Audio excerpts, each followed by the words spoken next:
اللہ تعالیٰ نے جو شہوت کا جذبہ انسان میں رکھا ہے، جس کے بارے میں آپ کو معلوم ہے کہ جو جدید سائیکالوجی کا سب سے بڑا بابا آدم سمجھا جاتا ہے فرائڈ، اس کے نزدیک تو انسان کے محرکات عمل میں سب سے زیادہ پوٹنٹ جو ہے وہ سیکس ہے، سیکشول ارج ہے۔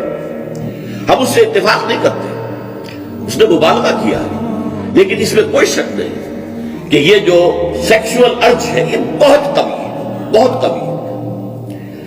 اور یہ اسلام یہ چاہتا ہے کہ یہ جتنی بھی اٹریکشن ہے مرد کے میں عورت کے لیے، عورت میں مرد کے لیے، یہ زوجین کے درمیان رہے، زوجین سے باہر نہ جائے۔ یہ سارا نظام ہمارا معاشرے کا بنتا ہے، پردہ کیوں ہے، سیگریگیشن آف سیکسز کیوں ہے؟ تاکہ آپ کی نگاہ ہی نہ پڑے۔ خام صاحب آپ نے دیکھا کسی عورت کو اور وہ آپ کے دل میں گھر کر گئی، اب وہ آپ کے خوابوں میں آئے گی، آپ کی سوچ میں رہے گی، نتیجہ کیا نکلے گا؟ اپنی بیوی کی طرف رغبت نہیں رہے گی، وہ جو بانڈ آف لو ہے بٹوین ہسبینڈ اینڈ وائف وہ کمزور ہوگا، خاندان کا ادارہ کمزور ہو جائے گا۔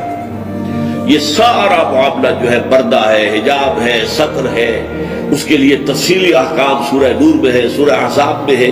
یہ سب کس لیے؟ تاکہ سارا فوکس آف اٹینشن جو ہے وہ ہو زوجین کا ایک دوسرے کے لیے، ادھر ادھر بھٹکنا جو ہے وہ ہو جائے۔ کسی عورت نامحرم کے اوپر نگاہ پڑ گئی ہے، ایک نگاہ جو ہے جائز ہے، اس کی اجازت ہے، پلٹ کر دوبارہ دیکھا تو پکڑے جاؤ، اس لیے کہ اندیشہ موجود ہے۔